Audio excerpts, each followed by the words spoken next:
بسم الله الرحمن الرحيم إن الحمد لله نحمده ونستعينه ونستغفره ونعوذ بالله من شرور أنفسنا ومن سيئات أعمالنا من يهده الله فلا مضل له ومن يضلل فلا هادي له أشهد أن لا إله إلا الله وحده لا شريك له وأشهد أن محمدا عبده ورسوله لا نبي بعده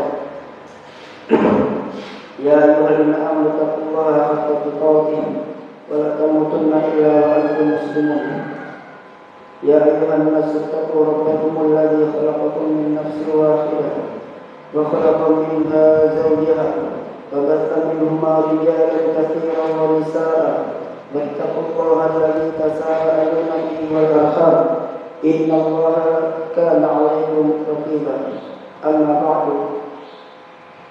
iman rahimani wa rahimakumullah. Dari kejadian tadi kita bisa ambil sebuah hikmah besar, bahwasannya kita ini bukan apa-apa di hadapan Allah Azza wa Jalla. Adapun sesuatu yang kita mampu melakukannya itu bukan semata-mata dari kemampuan kita, tapi itu adalah semata-mata dari taufik Allah Azza wa Jalla yang Allah berikan kepada kita. Maka jangan pernah merasa bangga dengan sesuatu yang kita lakukan, dengan keberhasilan yang kita raih, dengan kesuksesan, laris dagangan dan lain sebagainya. Jangan pernah merasa bangga dengan apa yang kita peroleh, karena itu semua berasal dari Allah Azza wa Jalla, dan kita bukan apa-apa selain pertolongan Allah Azza wa Jalla. La haula wa la quwata illa billah. Tidak ada upaya, daya dan upaya selain dengan, tidak ada daya, upaya dan tidak ada kekuatan selain dengan pertolongan Allah Azza wa Jalla. Masalah begini saja kita nggak bisa apa-apa tadi, dan itu semua taufik dari Allah Azza wa Jalla.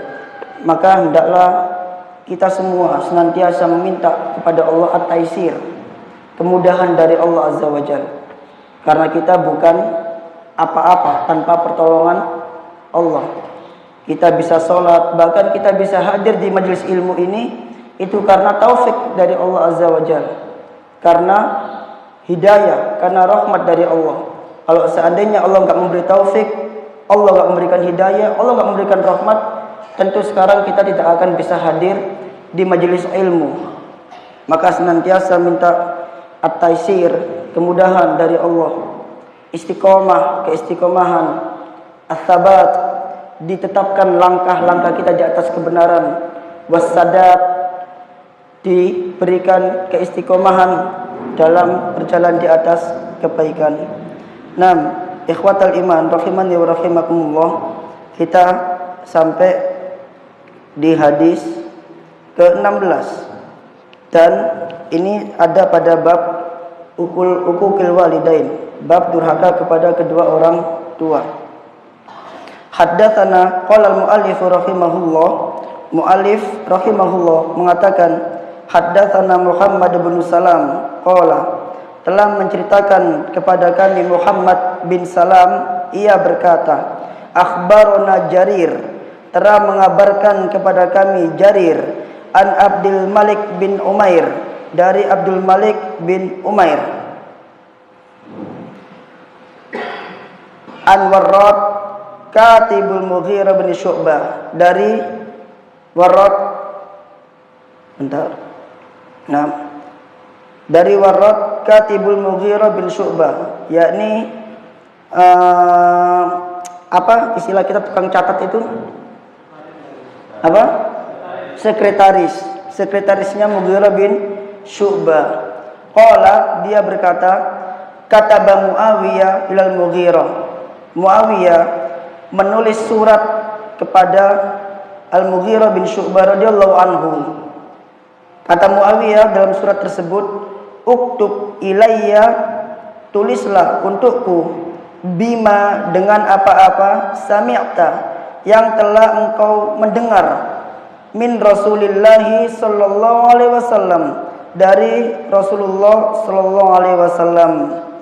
Qala Warrad, maka Warrad mengatakan, ini jadi Mughirah ini nanti mendiktekan apa yang diucapkan oleh Nabi kepada Warrad untuk ditulis oleh Warrad, kemudian dikirim kepada Muawiyah bin Abi Sufyan. Fa amla alayya wa katabtu bi yadayya, maka dia mendiktekanku dan aku menulisnya dengan tanganku. Kata Mughirah, inni sami'tuhu, sesungguhnya aku mendengar Rasul sallallahu alaihi wasallam yanha an kathratis su'al, telah melarang dari banyak bertanya, wa idaatil mal, dan menyia-nyiakan harta, wa ankila wa qala, dan telah melarang dari katanya dan katanya. Ikhwatal iman rahimani wa rahimakumullah. Hadis ini diriwayatkan oleh Bukhari dalam sahihnya dan diriwayatkan juga oleh Muslim dalam sahihnya. Diriwayatkan oleh Bukhari di beberapa tempat dengan perbedaan lafaz. Di antara lafaz lain dari hadis ini, di mana hadis ini awalannya sebelum yanha an kathati su'al, awalannya adalah innallaha harrama alaikum uququl ummahat, sesungguhnya Allah mengharamkan atas kalian durhaka kepada ibu. Dalam lafaz yang lain, awalan hadis ini adalah bahwasanya Mughirah mengatakan Nabi sallallahu alaihi wasallam itu yaqulu fi duburi kulli salatin, mengucapkan di setiap dubur salat, maksudnya di setiap akhir salat. Beliau mengucapkan la ilaha illallah wahdahu la syarikalah lahul mulku wa lahul hamdu wa huwa ala kulli syai'in qadir. Allahumma la mani'a lima a'taita wa la mu'tiya lima mana'ta wa la yanfa'u dal jaddi minkal jaddu. Baru kemudian wa yanha an kathratis su'ali wa idaatil mal wa an qila wa qala. Nama sahabatnya sama, dari Mughirah, akan tetapi beda lafaz saja. Ma'asyiral muslimin rahimani wa rahimakumullah. Hadis ini tentang adab yang agung. Awal saya bingung, kenapa Imam Bukhari memasukkan hadis ini ke dalam bab durhaka kepada kedua orang tua, padahal di lafaz hadis ini sama sekali tidak menunjukkan tentang durhaka pada orang tua. Wallahu a'lam, barangkali karena ada lafaz lain yang mana itu menunjukkan innallaha harrama alaikum uququl ummahat, di mana lafaz lain menunjukkan bahwasanya Allah mengharamkan kalian durhaka kepada ibu. Mungkin gara-gara itu sehingga Al-Imam Bukhari memasukkan hadis ini ke dalam bab uquq al-walidain, bab durhaka kepada orang tua. Ma'asyiral muslimin, ada banyak faedah tentang hadis ini. Kita akan bahas satu persatu. Langsung kita menuju ke syarah hadisnya. Syarhul kalimat. Kathratus su'al, banyak bertanya. Yang dimaksud adalah al-ilha fi su'alin nasi fi ma la hajata ilai, yaitu banyak menuntut dalam bertanya kepada manusia pada apa-apa yang dia tidak memiliki kebutuhan untuk hal itu. Ma'asyiral muslimin, as-su'al di sini itu dia bisa bermakna dua. Yang pertama, dia bisa bermakna bertanya, sehingga kathratus su'al itu artinya banyak bertanya. As-su'al di sini itu bisa bermakna meminta, sehingga kathratus su'al itu bisa bermakna banyak meminta. Maka meminta ini itu bisa kepada Allah, bisa kepada manusia. apabila banyak meminta kepada Allah, maka tentu ini adalah sesuatu yang dianjurkan oleh syariat, bahkan harus. Di mana Nabi mengatakan, wa idza sa'alta fas'alillah. Kalau kamu minta sama Allah. Maka tentu ini bukan sesuatu yang dimaksud oleh hadis ini. Bukan larangan yang dimaksud hadis ini. Nabi melarang banyak meminta. Berarti bukan ini yang dimaksud. Maka yang dimaksud di sini adalah banyak meminta kepada manusia. Kemudian kalau kita katakan banyak bertanya, maka tidak setiap banyak bertanya itu tercela dalam syariat. Karena pada dasarnya syariat itu menekankan kita untuk banyak bertanya. Bahkan salah kalau kita nggak tanya. Bahkan Allah mengatakan, fas'alu ahlad dzikri in kuntum la ta'lamun. Bertanyalah kalian kepada ahli dzikr, ahli ilmu, orang berilmu, apabila kalian tidak mengetahui. Bahkan salah kalau kita tidak tahu tapi nggak tanya, salah. Nabi SAW mengatakan, ala tas'alu idlam ta'lamu. Kenapa kalian tidak bertanya kalau kalian tidak tahu? Innama syifa'ul iyyi as-su'al. Sesungguhnya obatnya kebodohan itu bertanya. Maka di sini adalah banyak bertanya yang diperbolehkan oleh syariat. Maka tentu bukan ini yang dimaksud oleh hadis. Lalu apa yang dimaksud kasratus su'al oleh hadis? Karena di hadis lain Nabi SAW mengatakan, fa inna ahlaka man kana qablakum kasratu masailihim. Sesungguhnya yang menghancurkan orang-orang sebelummu itu karena banyak tanya. Maka pertanyaannya, banyak bertanya bagaimana yang dimaksud oleh hadis ini? Banyak meminta bagaimana yang dimaksud oleh hadis ini? Maka di sini ada faedah dari Syekh Muhammad bin Shalih Al-Utsaimin. Beliau mengatakan, kasratus su'al yahtamilu an yakuna al-muradu su'ali alil ilmi. Banyak bertanya itu bisa dibawa kepada bertanya tentang ilmu. Wa yahtamilu an yakuna al-muradu su'ali anil mal. Dan juga bisa dibawa kepada banyak meminta harta kepada manusia, alias minta. Amal awal, adapun yang pertama, yakni bertanya tentang masalah ilmu. Fahada innama yakrahu idza kana al-insanu la yuridu illa i'anatal mas'ul. Maka bertanya tentang masalah ilmu ini akan menjadi sesuatu yang dibenci. Dengan tanya tentang ilmu itu bisa menjadi sesuatu yang dibenci apabila seseorang itu bertanya bukan dalam rangka untuk ilmu, tapi justru dalam rangka untuk menyusahkan ustadznya. Si tak takut dalam rangka ngetes. Nah ini tidak boleh. Dalam rangka menyusahkan ustadznya. Wal isqaq alai, atau dalam rangka untuk menimbulkan perpecahan. Maka ini bertanya yang tidak boleh. Amma idza kana yuridul ilma fa innahu la yanha an dalik. Adapun kalau dia bertanya karena menginginkan ilmu, dia enggak tahu dan dia tanya karena kepingin ilmu, maka hal ini tidak terlarang, tidak tercela. Wala yakrah dalik, wala yukrahu dalika, dan tidak dibenci. Dan ini dianjurkan oleh syariat, di mana Ibnu Abbas radhiyallahu anhu juga mengatakan, adraktul ilma bilisanin su'ulin. Aku mendapatkan ilmu dengan lisan yang banyak bertanya. Maka sehingga larangan banyak bertanya yang dilarang oleh Nabi SAW itu apabila satu, panjenengan bertanya dengan sesuatu yang tidak ada manfaatnya untuk jenengan.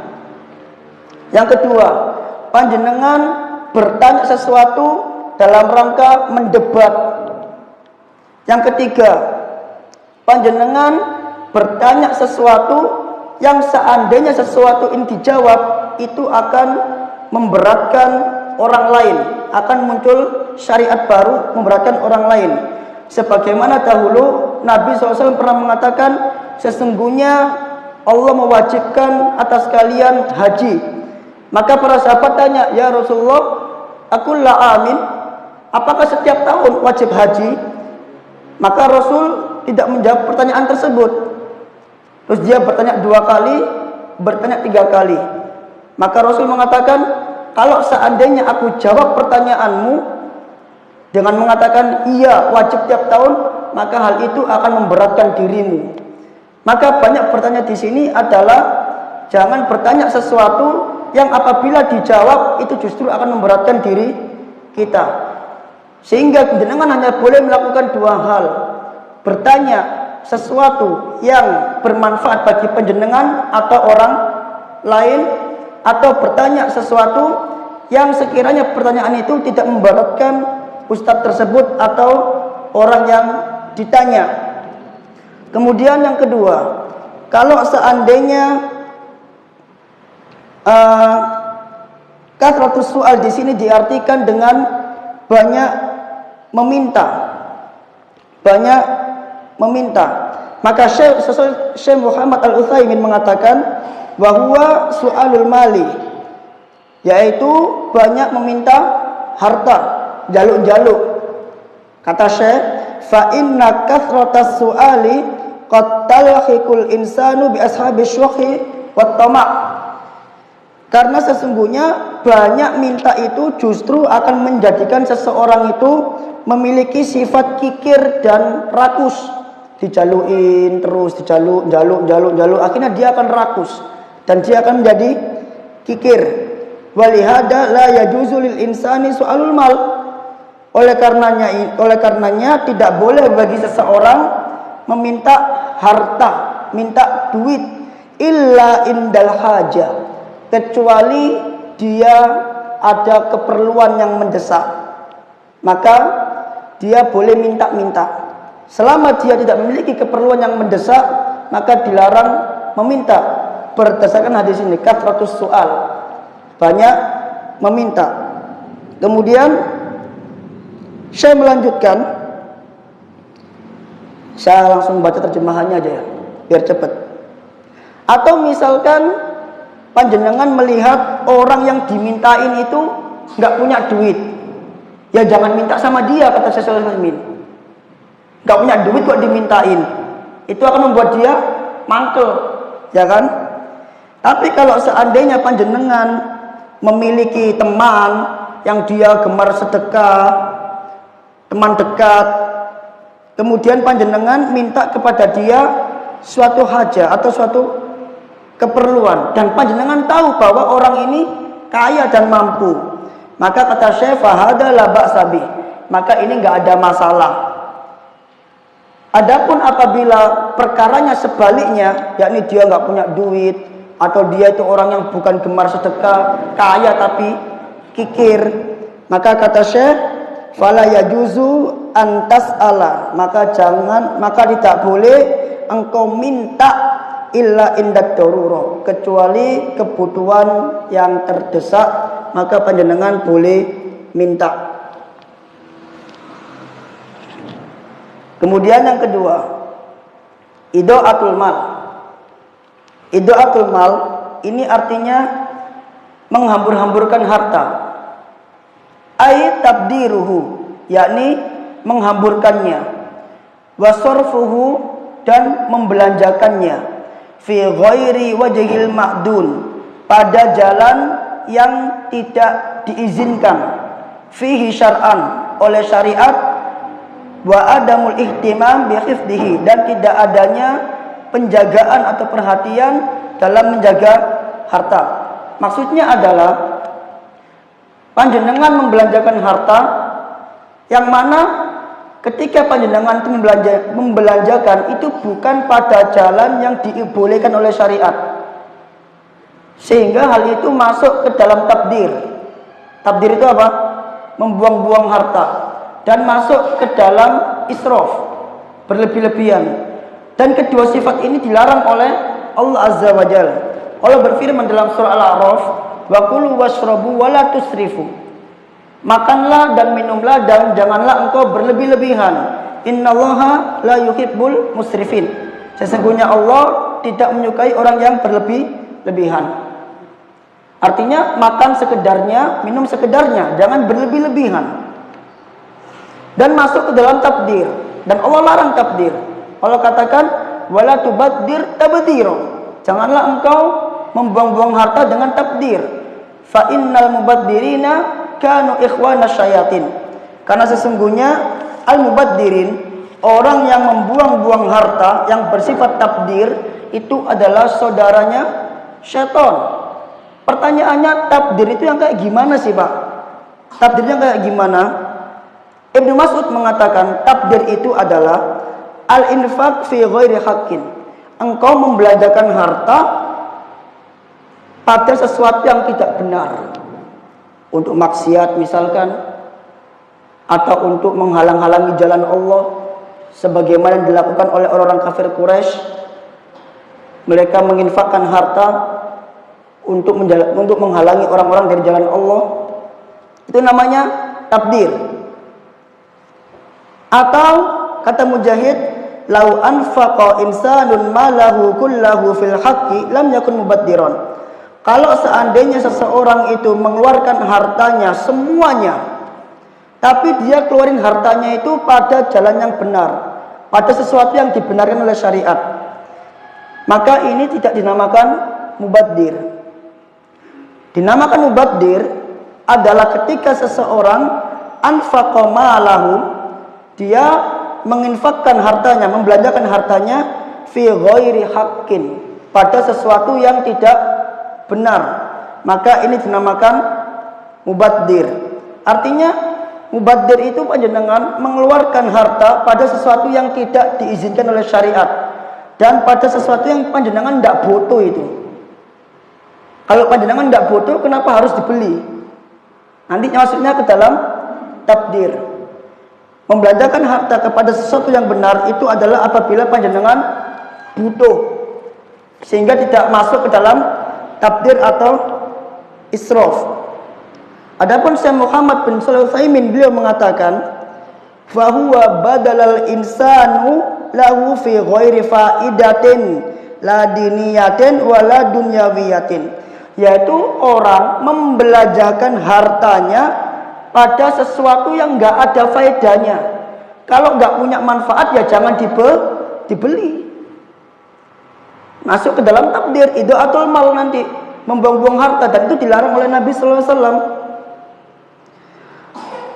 Pada sesuatu yang tidak memiliki faedah, la diniyatin wala dunyawiyat.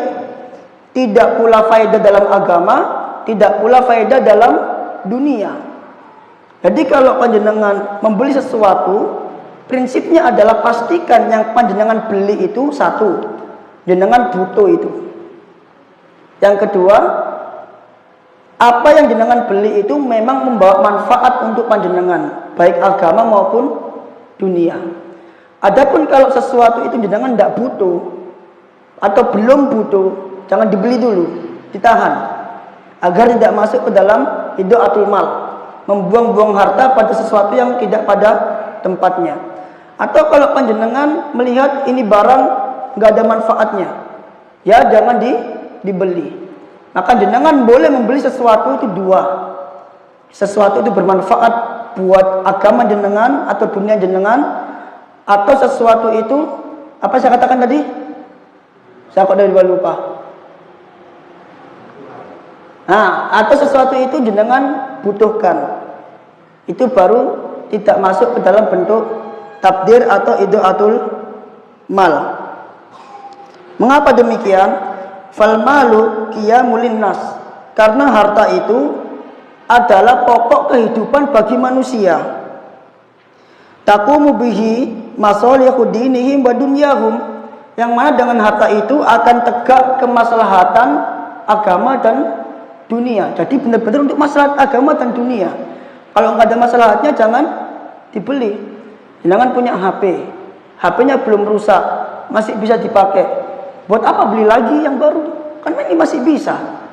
Kecuali kalau panjenengan memang benar-benar butuh HP baru, Oh, HP yang lama ini nggak bisa dibuat video call. Oh, HP yang lama ini fiturnya kurang sehingga tidak mendukung saya untuk bekerja.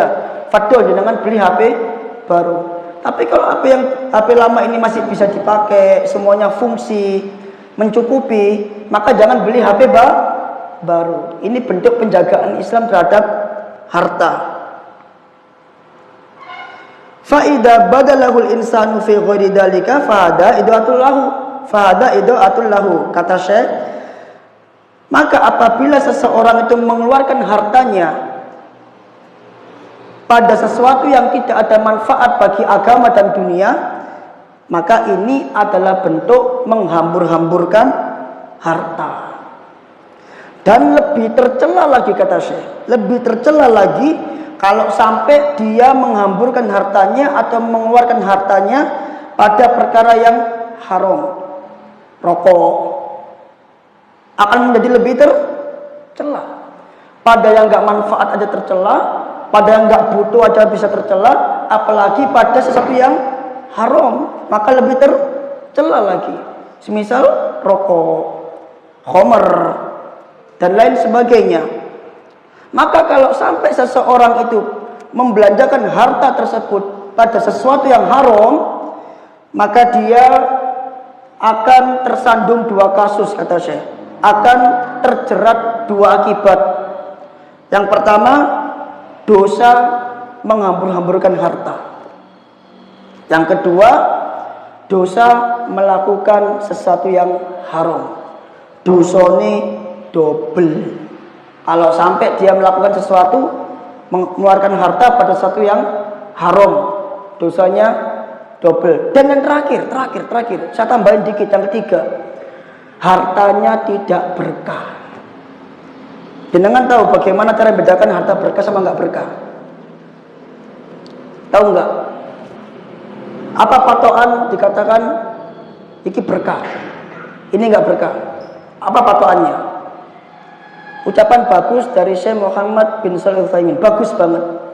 Beliau mengatakan, suatu harta itu dikatakan berkah kalau ketika jenengan punya harta tersebut justru menjadikan panjenengan semakin taat sama Allah. Berarti itu harta berkah. Kalau harta jenengan itu justru menjadikan panjenengan makin jauh sama Allah, sholatnya telat, jarang infak, gak mau infak, maksiatnya malah bertambah, bukan makin berkurang, punya pulsa dipakai aneh-aneh, ini harta tidak berkah. Karena sesuatu yang berkah itu selalu membawa kepada kebaikan. Jadi itu tolak ukurnya. Jenengan bisa mengetahui ini harta jenengan berkah atau enggak dari situ. Kalau dengan jenengan semakin kaya justru membuat jenengan semakin bertakwa, insya Allah ini berkah. Tapi kalau jenengan makin kaya, punya duit atau gajian, justru semakin membuat panjenengan makin jauh dari Allah, telat sholatnya dan lain sebagainya, maka bisa jadi harta panjenengan tidak berkah. Atau begini, harta berkah itu begini.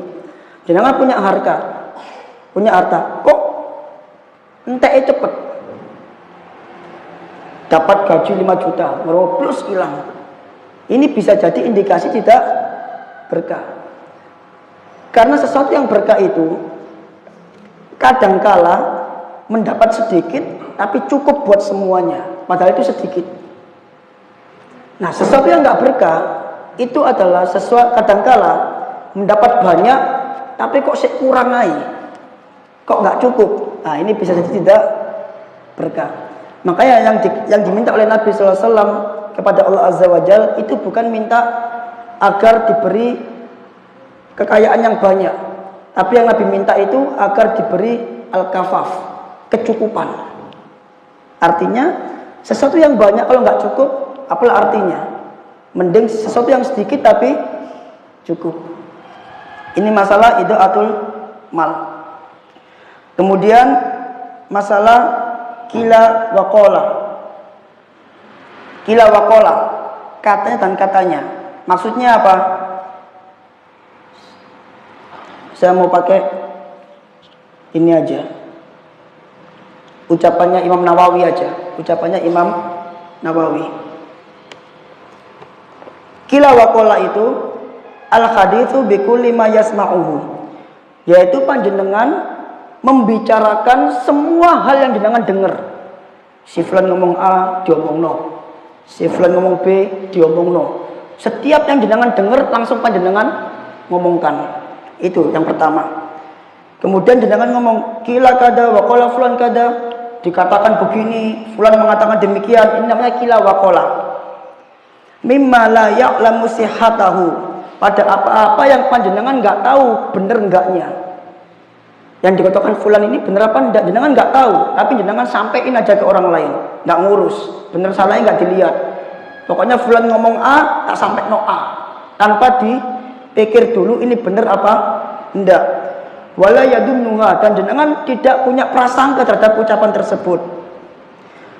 Wa kafa bil mar'i kadiban, dan cukuplah seseorang dikatakan pendusta an yuhadditsa bikulli ma sami'a, ketika seseorang itu membicarakan atau menyampaikan segala hal yang dia dengar. Tidak boleh menyampaikan sesuatu yang semua hal yang dia dengar, tidak boleh. Seseorang harus memikirkan maslahatnya dulu. Oh, si fulan ngomong A, ini tak sampaikan apa enggak ya? Kalau tak sampaikan kira-kira maslahat apa enggak ya? Atau justru malah menimbulkan mudarat. Tapi kalau nggak sampai dipikirkan bahaya Pak. Jangan ngomong ke orang lain, kata si fulan begini, bisa musuhan ntar nanti. Ini kila wakola. Atau jenengan mengikuti berita yang tidak jelas sumbernya, tidak jelas kebenarannya, mengikuti yang viral-viral, berita artis, aku buka catat dengan bismillah, diikuti. Tahu Pak, artis yang viral-viral jenengan ikuti, padahal jenengan tidak tahu benar tidaknya. Jenengan nggak tahu mana yang benar, mana yang salah, tapi jenengan ikutin. Ini kila wakola, tidak boleh oleh Nabi sallallahu alaihi wasallam. Tidak boleh oleh Nabi sallallahu alaihi wasallam. Penjelasan bagus dari Syekh Muhammad Al-Utsaimin, beliau mengatakan kila wakola itu naqlal kalam, menukil ucapan, dan banyak membicarakan hal-hal yang dibicarakan oleh manusia, dan banyak komentar tentang hal tersebut. Ada yang viral dikit, komentari. Ada yang viral dikit, dikomentari. Ini nggak boleh. Nggak boleh.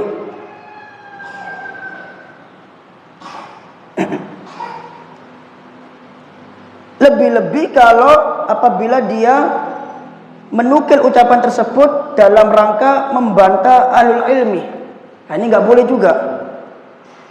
Maka hal ini tingkat makruhnya, tingkat kebenciannya lebih dibanding sebelumnya. Ini yang dimaksud dengan kila wakola. Kalau di sini dikatakan maknanya adalah membicarakan segala apa yang dia dengar. Kila kada, wakola fulan kada, dikatakan demikian dan fulan mengatakan demikian, i'timadan alas sima, menyandarkan atas apa yang dia dengar. Ini tidak boleh oleh Nabi SAW. Artinya, kalau panjenengan mendapatkan suatu berita, pertama, teliti berita tersebut, benar atau tidaknya. Yang kedua, kalau panjenengan mendapatkan suatu berita, lihat maslahat mudaratnya. Kalau maslahat, monggo disampaikan. Kalau justru membawa mudarat, maka jangan disampaikan, disimpan terlebih dahulu. Tapi kalau panjenengan melakukan sebaliknya, mendapat satu berita langsung disampaikan tanpa melihat maslahat dan mudarat, maka ini masuk ke dalam larangan Nabi SAW tentang kila wakola. Kemudian faedah hadis, langsung ya, haramnya berdebat dan bertanya pada sesuatu yang tidak ada faedahnya, pada hal yang dia tidak memikirkan ini manfaat atau justru mendatangkan mudarat. Hadis ini, dan hadis ini juga mengajarkan kepada kita an-nahyu anit tabdir wa idaatil mal, larangan berbuat tabdir dan membuang-buang harta. Hadis ini juga mengajarkan kepada kita tentang larangan dari membicarakan setiap apa yang dia dengar dari ucapan manusia, min ghairi an yata'akkada min sihhatihi, tanpa adanya cross check dari kebenarannya. Yang paling penting kesimpulannya adalah kita titik beratkan dalam masalah takdir. Kalau tidak butuh jangan beli. Kalau nggak ada manfaatnya jangan beli. Belilah sesuatu itu apabila panjenengan benar-benar butuh dan benar-benar membawa manfaat. Dan tentang kila waqala, kalau dapat berita jangan langsung disebarkan, teliti dulu kebenarannya. Kalau dapat berita jangan langsung diomongkan, teliti dulu maslahat dan madaratnya. Ini inti dari pelajaran hadis yang kita pelajari pada subuh. Sampai di sini barangkali ada sesuatu yang ditanyakan. Monggo tafadhol. Mungkin 2 pertanyaan, 3 pertanyaan. Nah.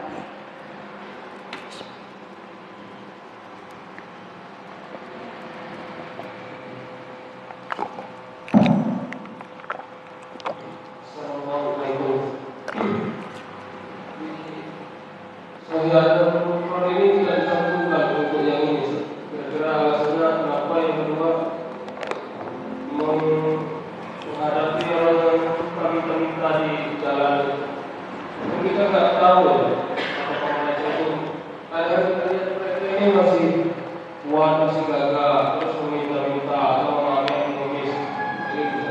Bagaimana sikap kita? Apakah kita beri atau kita tolak?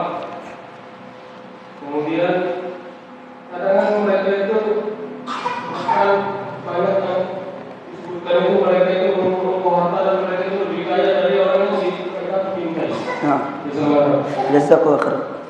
Pertanyaan pertama, hadis ini tidak dicantumkan dalam Sahih Adabul Mufrad. Kenapa? Karena hadis ini dhaif menurut Syekh Albani rahimahullah. Itulah kenapa hadis ini tidak dicantumkan dalam kitab beliau Sahih Adabul Mufrad. Adapun hadis ini itu juga tercantum dalam Bukhari dan Muslim. Wallahu alam apa sebab Syekh Albani mendhaifkan hadis ini? Saya tidak sampai kepada tahap meneliti hal tersebut. Namun dikatakan di kitab ini bahwa hadis ini sahih dan juga tercantum lafaz lainnya dalam Bukhari dan Muslim. Hanya saja wallahu alam barangkali untuk hadis yang ini, sanad hadis ini dibanding dengan sanad hadis yang ada di Bukhari Muslim, apabila hadis ini memakai sanad yang kita baca sekarang, barangkali itu dhaif menurut beliau. Kemudian yang kedua, tentang masalah pengemis. Jenengan bisa pakai 2 prinsip. Pertama, prinsipnya Ustaz Ridwan. Insyaallah, saya ini banyak menukil guru saya. 10 tahun ngaji ya, ingat semua saya. Prinsip beliau itu begini. Kalau ada orang ngemis datang, orang amin datang, itu kata beliau, oh ini surga yang datang. Ucapan ini persis seperti ucapannya kalau nggak salah Hasan bin Ali bin Abi Thalib. Ketika datang orang nggak mampu sama dia mengatakan ini surga datang. Persis. Nah, beliau Ustaz Ridwan mengatakan begitu. Kalau ada pengemis yang datang, beliau mengatakan ini surga yang datang. Makanya beliau kasih. Adapun kalau dia lebih kaya dan lain sebagainya atau dia menipu, maka itu urusan dia dengan Allah Azza wa Jalla. Yang kita lihat adalah dohirnya dia minta-minta. Ya kita kasih husnudon dan berharap pahala dari Allah Azza wa Jalla. Dan beliau ketika ngasih, beliau doain harta itu. Semoga ya Allah berkahilah harta ini untuk dia. Dengan harapan kalau Ustadz ngasih harta ini ke orang yang ngemis tadi, dengan harapan kalau misalkan harta ini diberkahi sama Allah, maka bisa membawa kebaikan kepada orang tersebut. Mungkin lebih taat kepada Allah atau mendapatkan hidayah sunnah dari Allah. Itu prinsipnya beliau. 2, panjenengan boleh tidak mengasih pengemis. Terkait dengan adanya undang-undang kalau nggak salah larangan mengemis. Di Jakarta semua pengemis diciduk. Tidak boleh ada minta. Jadi ketika panjenengan tidak memberi pengemis itu tidak ada masalah. Jenengan bisa menyalurkan harta panjenengan ke tempat-tempat yang sudah pasti benar-benar jenengan pastikan itu membutuhkan. Tapi kalau seandainya panjenengan ngasih pengemis tersebut, apakah boleh? Sah-sah saja, monggo. Husnudon, apalagi kalau anak-anak kecil yang cacat dan lain sebagainya. Terlepas dia mau anak suruhan atau enggak, nggak ada masalah. Seandainya dia suruhan, ketika kita kasih dia, paling tidak itu akan membebaskan dia dari kemarahan bosnya. Kalau seandainya anak itu bukan anak suruhan, paling tidak harta yang kita berikan ke dia itu meringankan beban dia. Jadi ada dua opsi yang bisa panjenengan pilih di sini. Wallahu taala alam.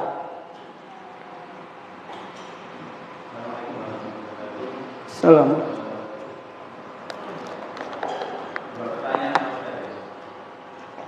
Empat berarti totalnya. Yang pertama itu bagaimana hukumnya kalau kita bertanya, tetapi kita sudah tahu, tapi untuk menguatkan hati kita, apakah apa yang saya amalkan atau saya lakukan itu benar atau tidak? Tapi kita sebenarnya sudah tahu, tapi bertanya dengan yang lebih tahu, tapi mudah-mudahan ini lebih menguatkan hati kita. Terus yang kedua ada kaitannya dengan yang memberi dari Pak Ustaz. Tadi Pak Ustaz kan bercerita memberi tadi, wah ini ada sudah datang kan gitu Pak Ustaz. Yes, sudah datang menghampiri kita. Bagaimana hukumnya kita memberi sedangkan mereka itu untuk, ya maaf Pak Ustaz ya, membangun masjid atau pondok pesantren yang maaf di luar apa saja, seperti untuk air semacam itu. Bagaimana hukumnya Pak Ustaz? Sedangkan katakanlah kita didatangi atau di rumah, ke rumah-rumah itu dengan membawa map itu Pak Ustaz ya. Sehingga kita tahu ini pondok A, pondok B, ya.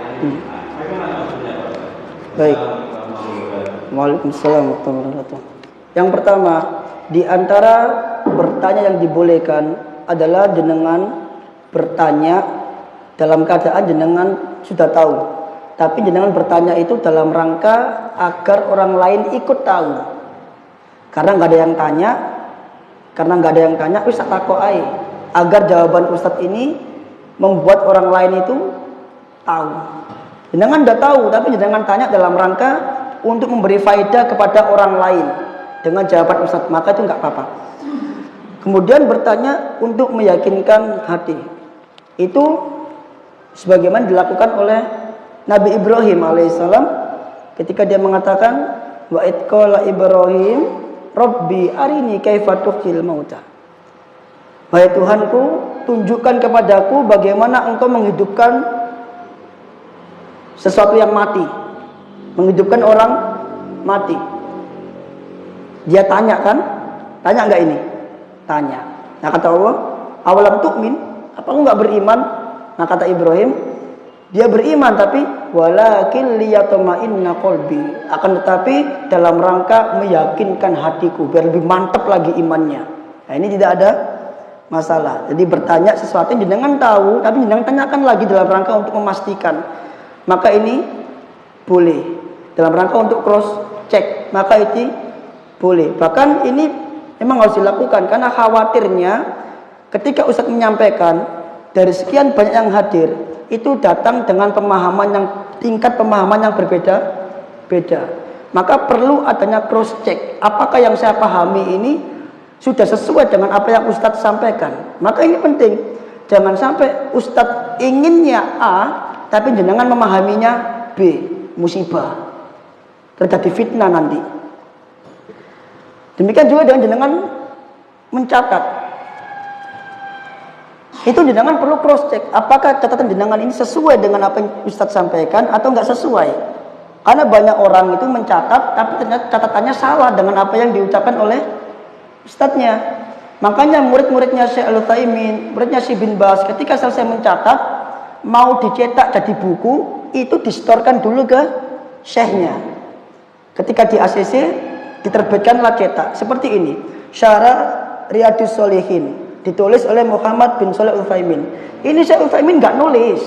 Dan nulis siapa? Muridnya. Syekh Al-Utsaimin enggak pernah nulis, Syekh bin Baz enggak pernah nulis. Yang nulis siapa? Muridnya. Jadi Syekh Al-Utsaimin itu ceramah ditulis sama muridnya. Selesai jadi distorkan buat di cross check. bener enggak yang aku tulis ini? Ketika di ACC dicetaklah kitabnya, jadi kitab. Seperti itu. Jadi itu nggak ada masalah untuk cross check. Adapun yang kedua, wallahu a'lam, saya nggak berani jawab karena ini perkara besar, sedangkan saya bukan orang besar. Maka perkara yang besar harus jawab dengan orang yang besar yang memiliki kapasitas untuk menjawab itu. Jadi yang pertanyaan kedua ini saya merasa bukan kapasitas saya untuk menjawab, karena ketika saya menjawab khawatirnya malah menjadi fitnah nanti.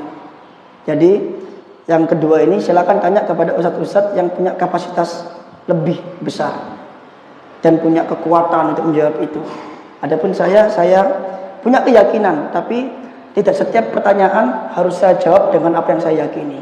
Ada kalanya pertanyaan itu kita harus tahan, tidak menjawab karena melihat manfaat dan mudarat yang ada.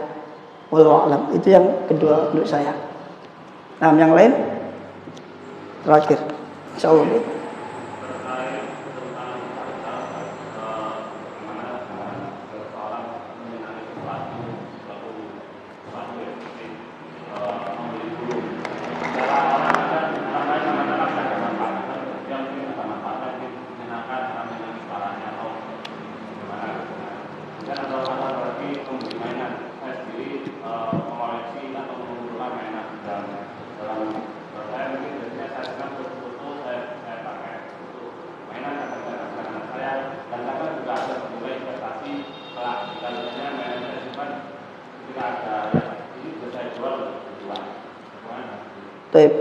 Prinsipnya dua tadi, lihat manfaat dan lihat kebutuhan.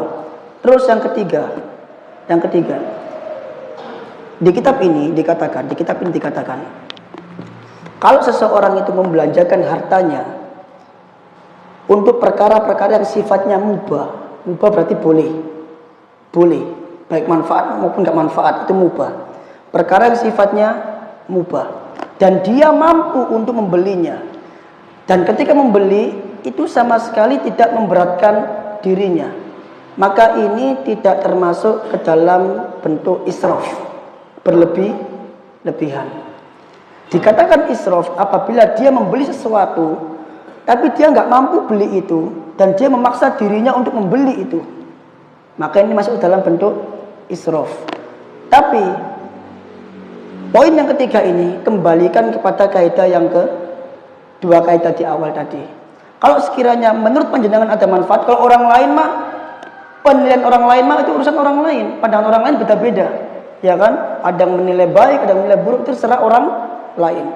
Tapi pandangan panjenengan, kalau menurut panjenengan ini manfaat dan tidak menyelisih syariat, tafadhol, nggak ada masalah. Selama panjenengan tidak membebani diri panjenengan dalam membeli hal tersebut. Tapi kalau sampai membebani diri panjenengan, maka ini namanya takalluf, memberatkan diri, dan ini masuk ke dalam israf. Seperti itu. Jadi jenengan mau beli mobil, koleksi dan lain sebagainya, sekiranya itu manfaat, tafadhol, gak ada masalah. Dan sekiranya tidak memberatkan panjenengan, gak ada masalah. Yang jadi masalah adalah itu gak manfaat dan itu memberatkan. Apalagi itu perkara yang mubah. Nah, alhamdulillah selesai majelis hari ini. Semoga apa yang disampaikan dapat membawa manfaat dan ilmu baru. Dan jangan bosan-bosan ketemu saya di hari Ahad subuh. Tetap semangat belajar meskipun ceramahnya agak enak. Kita akhiri, subhanakallahumma bihamdika asyhadu alla ilaha illa anta astaghfiruka wa atubu ilaik. Assalamualaikum warahmatullahi wabarakatuh.